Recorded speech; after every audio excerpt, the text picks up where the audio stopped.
This morning, the sun shone over the entire small town and the weather was very nice. When Ben came to pick up Jules to go to the company, Jules' daughter wanted her father to send her to the classmate party, but the father said he was sick. The daughter then burst into tears. Ben couldn't bear to see Jules' daughter crying. So after sending Jules to the company, Ben became a child minder. The two spent the entire afternoon very happily in the park. But on the way home, Ben saw Jules' husband kissing another woman in the car. It seemed that his daughter had been betrayed by that man. Then Ben carried Jules' daughter back home and settled her in bed. After settling the daughter, Ben found Jules' husband and said that Jules was trying to satisfy everyone, whether it was the clients or her own employees. And of course, including you as the husband. Now is her most difficult time. I want her to be stress-free and happy. He couldn't bear to break that strong heart. Although he has 70 years of life experience, he couldn't solve this life problem either. What's that?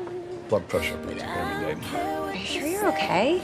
Ben saw Jules' husband kissing another woman on his way home. He didn't know whether he should tell Jules. At this time, Jules came to ask Ben. She was going on a business trip in a few days and asked if Ben had time. Ben wanted to tell Jules about that matter, but every time he thought about it, he would break out in a sweat. Jules thought Ben was sick and asked a colleague to come and see what was wrong with Ben. Ben still agreed to go on a business trip with Jules. On the plane, Jules was still busy with work. Ben wanted to tell Jules what happened many times, but every time he changed his words to something else. Then the two ordered a bottle of red wine. They enjoyed the wonderful time flying in the sky together, but Jules could vaguely sense something. Jules, who was in a bad mood, invited Ben to her room for a cup of tea. After Ben entered the room, Jules told him that if he was tired, he could sit on the bed, and then handed Ben a cup of tea. One was like a father and the other was like a daughter. They let down all their psychological guards and talked about their families to each other. We don't have to talk about work or anything. What should we talk about? Marriage?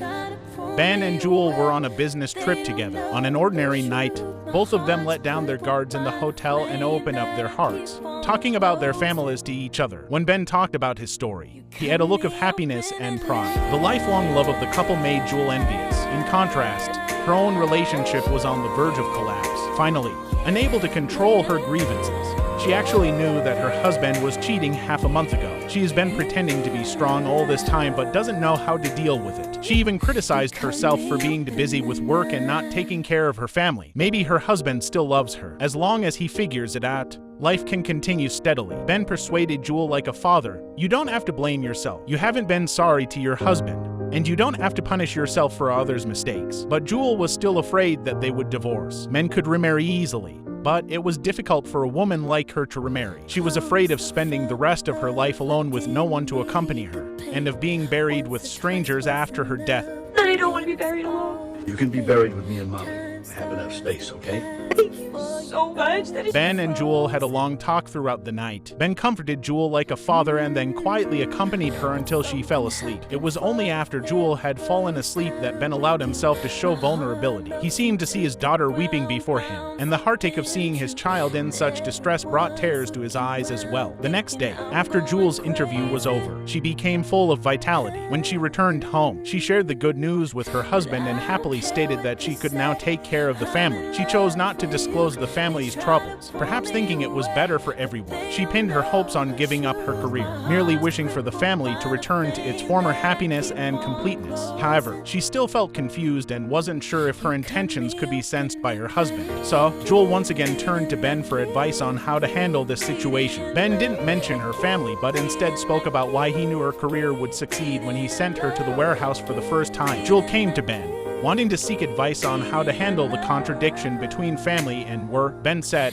"Your hard work deserves your success. The company needs Jules, and Jules also needs the company. No one knows this company better than Jules." Ben said, "You gave up the company just to prevent your husband from changing his heart, which completely changed your original intention." In fact, Jules already had the answer in her heart. What Ben said was exactly what Jules wanted to hear. However, this conversation strengthened her thoughts even more. Just when Jules was calling the new president to say she had changed her mind, her husband came to the company to have a chat with Jules. She had guessed what her husband wanted to say, but she wasn't ready yet. But unexpectedly, her husband admitted his mistake to Jules. His heart was filled with guilt. The husband didn't want Jules to give up her career for him. The husband begged Jules to forgive him. Jules said nothing but, If you carried a handkerchief.